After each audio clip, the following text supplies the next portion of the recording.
ദീപ്തി സീതത്തോടുണ്ടെങ്കിൽ കുറച്ച് നാളുകൾക്ക് മുമ്പ് ഒരു വീഡിയോ ഇട്ടിട്ടുണ്ടായിരുന്നു. ആ ഒരു വീഡിയോയിൽ തൻ്റെ അമ്മയുടെ ആരോഗ്യസ്ഥിതിയെക്കുറിച്ചൊക്കെ പറഞ്ഞുകൊണ്ടായിരുന്നു വീഡിയോയിൽ സംസാരിച്ചിട്ടുണ്ടായിരുന്നത്.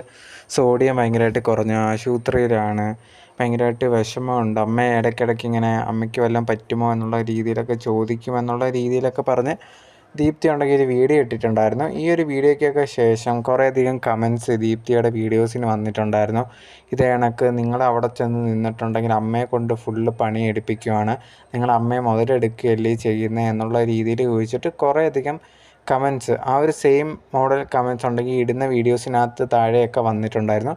അതുപോലെ തന്നെ കമൻറ്റ്സ് ഉണ്ടെങ്കിൽ ഇവർ കുറേയധികം മൃഗങ്ങളെ വളർത്തുന്നുണ്ട്, അപ്പോൾ ഇതിനെയെല്ലാം കൂടെ നോക്കാൻ ആ ഒരു അമ്മ ഒറ്റയ്ക്ക് ബുദ്ധിമുട്ടുന്നുണ്ടെന്നൊക്കെ പറഞ്ഞിട്ട്, അതുപോലെ തന്നെ ഈ ഒരു ദീപ്തിയുടെ ഭർത്താവിനെ ഇവിടെ കൊണ്ടുവന്ന് കുടുക്കിയേക്കുവാണ്, ദീപ്തിയെ കല്യാണം കഴിച്ചുകൊണ്ട് ഇങ്ങനെ ഒരു ബുദ്ധിമുട്ടായിട്ടുണ്ട് എന്നുള്ള രീതിയിലൊക്കെ പറഞ്ഞ് കുറേ നെഗറ്റീവ് കമൻറ്റ്സ് വന്നിട്ടുണ്ടായിരുന്നു.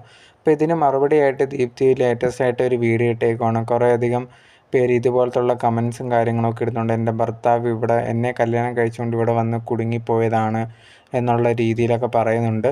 അങ്ങനെയൊന്നും അല്ല, അത് എൻ്റെ ഭർത്താവിന് ഇഷ്ടമുള്ളത് കൊണ്ടാണ് ഇതുപോലത്തുള്ള കാര്യങ്ങളെല്ലാം ചെയ്യുന്നത്. അവരെ വീട്ടിലാവുമ്പോഴും ചെയ്യാറുണ്ട്.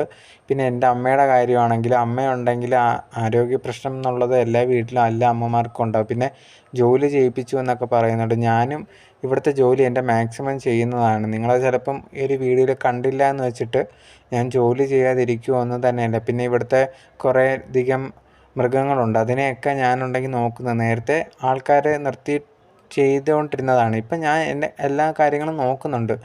പിന്നെ ഇത് കുറേയധികം പേര് കാര്യങ്ങളറിയാതെ ഓരോന്ന് സംസാരിക്കുന്ന കേൾക്കുമ്പോൾ നമുക്ക് വിഷമം ഉണ്ടാവും.